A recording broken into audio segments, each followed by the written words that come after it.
Bleeding purple and gold. From the heart of Los Angeles, this is the LakersNation.com podcast with your host, Trevor Lane.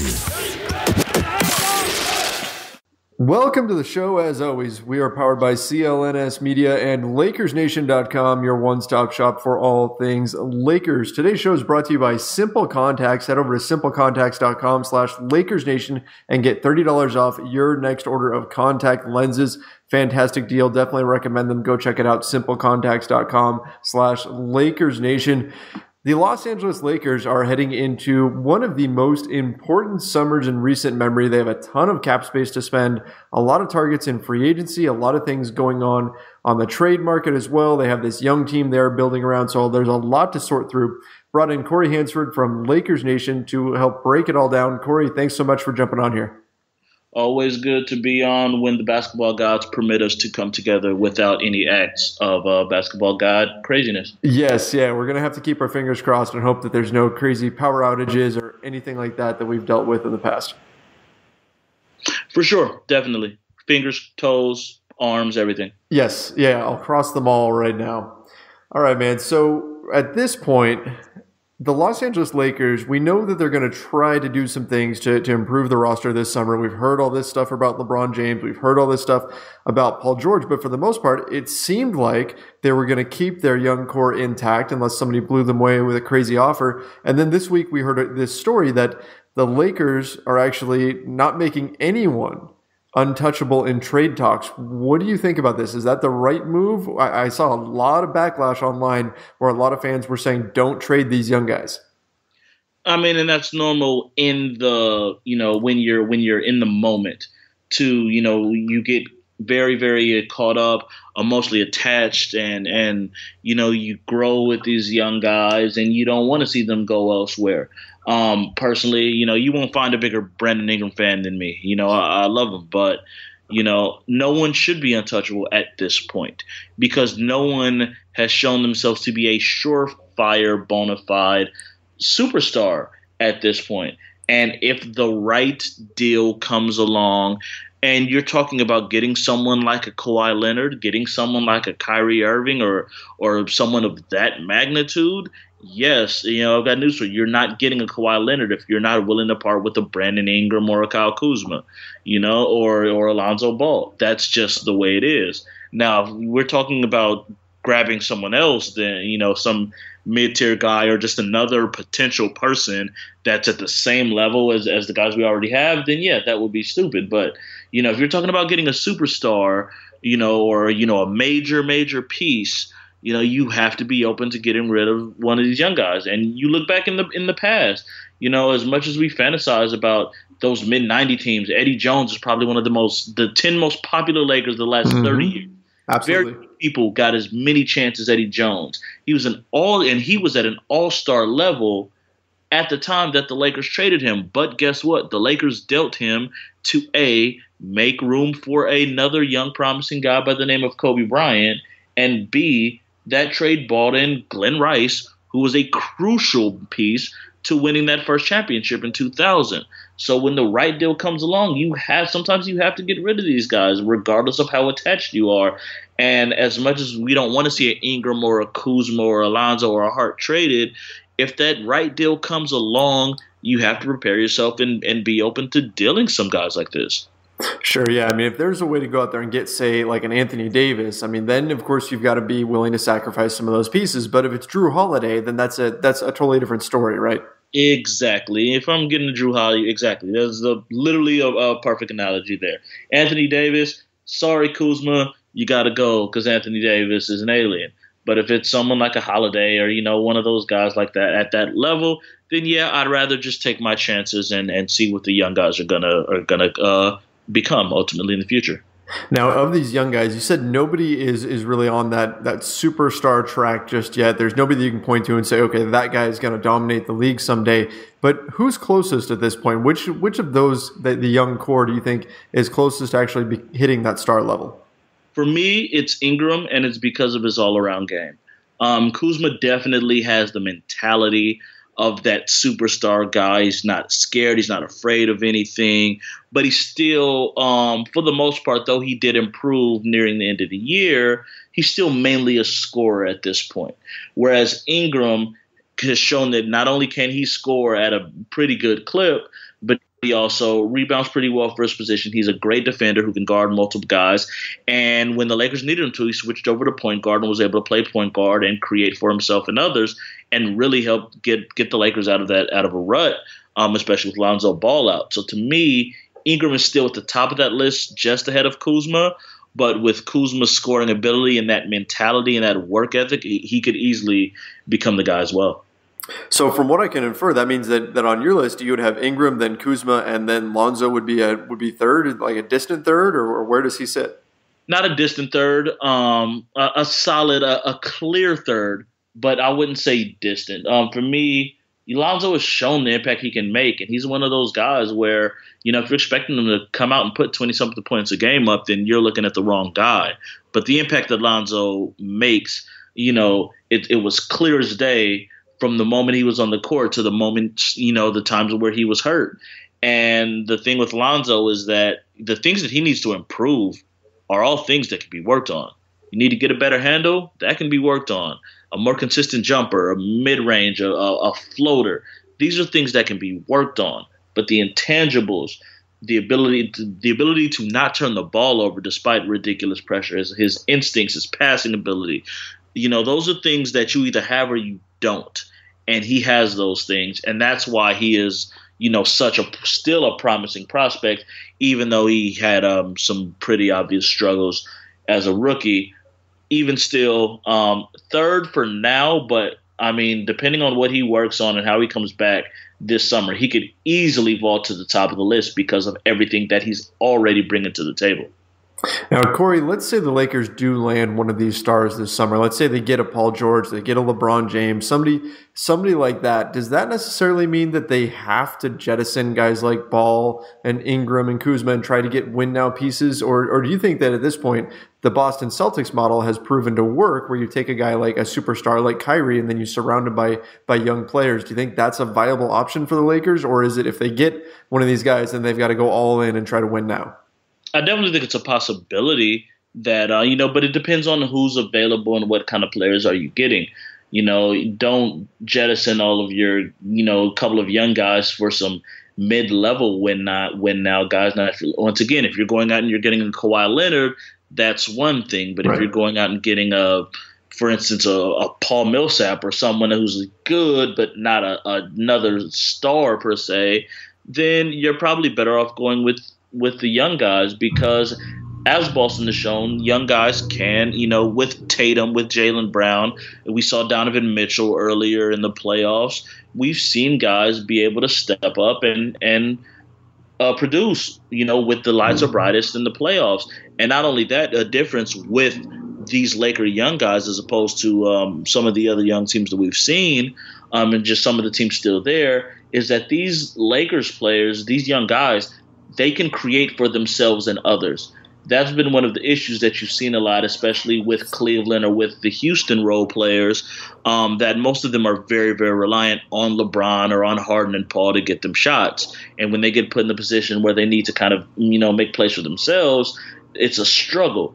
You put LeBron and or a Paul George on the Lakers and, you run the offense through them. But if they kick it out to a Kuzma's not going to be lost if he has to, pump fake and drive and either make a pass or a shot. And the same goes for Ingram and the same goes for Lonzo. Those guys are guys who can create, who've shown that they can create for themselves and others. And to me, that's a big difference in them as opposed to some of the other young guys or some of the worries that you see with role players in the playoffs right now. Absolutely. You look at the Celtics model and you see they've acquired a lot of players that are two-way guys that can defend and then create on the offensive end, that are okay with making the extra pass and reading a defense and doing all those things on the offensive end. And that's what Rob Pelinka has mentioned the Lakers are trying to do, that they want two-way guys that can do things on both ends of the floor, and those are the kind of guys they're targeting. It's state model. It's the Warriors. It's the Warriors model, and you saw it. It's the difference, and you're seeing it in the playoffs as they're playing Houston now. The difference with what Golden State and what Houston could do is that Golden State can give the ball to an Iguodala, a Sean Livingston, a Draymond Green, and those guys can then create as well. Whereas a lot of these other teams, the Clevelands and the Houstons, don't have that option. The Lakers, if they were to get a star per se, would be able to have those then be role players who can create, and that's the difference. Yeah, exactly. That's a great point. If the Lakers can get, especially if they can hang on to like a Julius Randle, you've got Kyle Kuzma, you've got Brandon Ingram, you've got all these other guys that are versatile enough to know what to do with the ball on the offensive end when they get it. They can create for others, they can set up, they can create their own shots as well. And so that's something that could be really intriguing for the future should they decide to hang on to these guys. Or, they may end up moving them if they decide that they need to go into more of a win-now mode. Speaking of that, and speaking of kind of how the Lakers are going to be building this roster, we do have the NBA draft coming up. We know the Lakers are giving the 10th overall pick to the Philadelphia 76ers, but they get the 25th pick from the Cleveland Cavaliers, and that 25th pick, the way the Lakers have drafted in recent years, late in the first round, you got to think they're probably going to be able to find something pretty solid there. And there was a rumor that just came out, and it suggests that the Lakers have actually promised Mitchell Robinson that they'll take him at 25 if he's there, and that's why he has shut down his workouts at the NBA draft combine. Corey, my eyebrows were raised on this one. I'm a little skeptical on it. What's your take on this whole Lakers promising Mitchell Robinson thing? T-Pain voice. I don't believe it. Not even a little bit. The Lakers put too much stock into the draft and too much work into interviews and private workouts and watching the guys at the combine that I can't believe, unless there was a secret workout where Mitchell Robinson came in and no one knows about it and they saw him up close and personal, then maybe I believe that. But if it's just maybe they had a quick convo with him at the combine and they just to shut him down, I don't believe it because there's no tape. You can't even go, well, we saw him in college and he did this in college and we're just sold on that tape. That didn't happen. He didn't play in college. He enrolled in Western Kentucky, which was a shock to everyone. He never played a game. He chose to train for the draft on his own instead of playing in Western Kentucky. And it's just a giant, giant risk for him. Now, I'm not saying he's not the right pick. I'm not saying he can't be a productive player. But to say that the Lakers have already made some kind of promise with him, I just can't believe that unless there was some kind of secret workout or the Lakers, have really met and spoke with him, unbeknownst to the general public, which is a possibility because everything doesn't always get leaked out. Sure, yeah. Maybe they brought in Michael Cooper like they did back in '96 with Kobe, and they had some crazy secret workout or something like that. But I thought the same thing, man. When I saw this, there's no way. Rob Pelinka was just on record saying that the Lakers look at four things before they draft somebody. They look at their college, their college career. They look at the NBA draft combine, how they did there. They look at the pro days that their agency usually hosts. And they look at individual workouts where they get one-on-one with the player and they get to know the person. Mitchell Robinson doesn't really have that much to go off of, at least not to the point where the Lakers should be telling him, hey, if you're there, we're going to take you. Go ahead and shut down your workouts.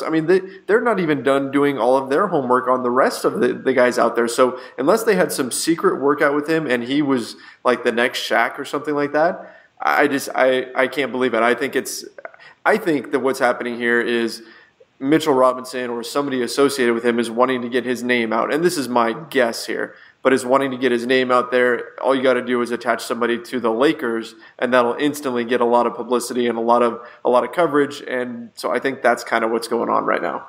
We're going to pause for just one moment to talk about Simple Contacts. Now, if you wear contact lenses and find yourself dreading that annual appointment to renew your prescription, then you're going to love Simple Contacts. It's a great new company that makes an annoying process very, very simple. Simple Contacts lets you renew your expired contact lens prescription and reorder your brand of lenses from your phone or computer in just minutes. Simple Contacts brings the doctor's office to wherever you are, whenever you need it. You can take the Simple Contacts vision test online in 5 minutes.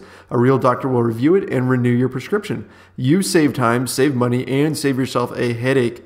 And if you have an unexpired prescription, just upload a photo of it or your doctor's info and order your lenses in minutes for a great price. They do all the hard work for you. This is vision care for the 21st century. Simple Contacts offers every brand of lenses and their prices are unbeatable. The prescription is just $20. Compare that with an annual appointment, which can be up to $250 without insurance. They have some of the best prices on contacts and shipping is free. Best of all, my listeners get $30 off their first Simple Contacts order. To save $30 on your lenses, just go to simplecontacts.com/LakersNation or enter the code LakersNation at checkout. I want to mention this isn't a replacement for your periodic full eye health exam. You still need to get those occasionally, but this is the most convenient way to renew a prescription and reorder your contacts if your vision has not changed. Again, check out Simple Contacts, get $30 off. Just go to simplecontacts.com/LakersNation or enter that code LakersNation at checkout. Give it a try today and thank me later. With guys like him, we've seen it before. People would rather just not work out and not have these, the idea there's mystery around them. You're not quite sure how good it is, especially for someone who is as highly touted as Mitchell Robinson was. He was the number one center in that high school class. He's a McDonald's All-American. He was Jordan Brand, All-Star game, high school All-Star game. There's a lot of belief in him as a talent, and no one's really seen him play in almost a year now. Why ruin that by then working out and going to the combine and maybe not testing as well athletically or maybe not looking so great in the 5-on-5 scrimmages? Now we know that you're not as good, and now you might start to drop. I think it's definitely a case of he wants to keep the mystery surrounding him, and his agency probably told him it's best for him to only do private workouts for certain teams. And then, as you suggested as well, possibly, hey, the agency maybe threw out, the Lakers would probably be interested because we know the Lakers have a need at center. They want an athletic, potential rim protecting big. So you throw out a team like that that's in his range. And I mean, to me, that makes the most sense because I just can't see, as you said, with no combine tape or measurements, with no college tape or anything like that, I can't see the Lakers just making a promise like that. Yeah, it really doesn't make sense. And then, I mean, look, the Kyle Kuzma pick, right? The Larry Nance Jr. pick that they got towards the end of the first round. Guys like Josh Hart, we weren't really hearing a ton about these guys. I mean, we knew about some workouts and things like that, but it's not like we knew a month before the draft that they were promising to pick these guys or anything. The Lakers have ran a pretty tight ship as far as that's concerned. I know this is a new regime under Magic Johnson and Rob Pelinka, or still newish, I suppose, but it just seems odd that at this point this would be getting leaked out when teams go to such great lengths to make sure that nobody knows who they're going to pick on draft night, because we know that can be used against them if teams in front of them know who they're going to take.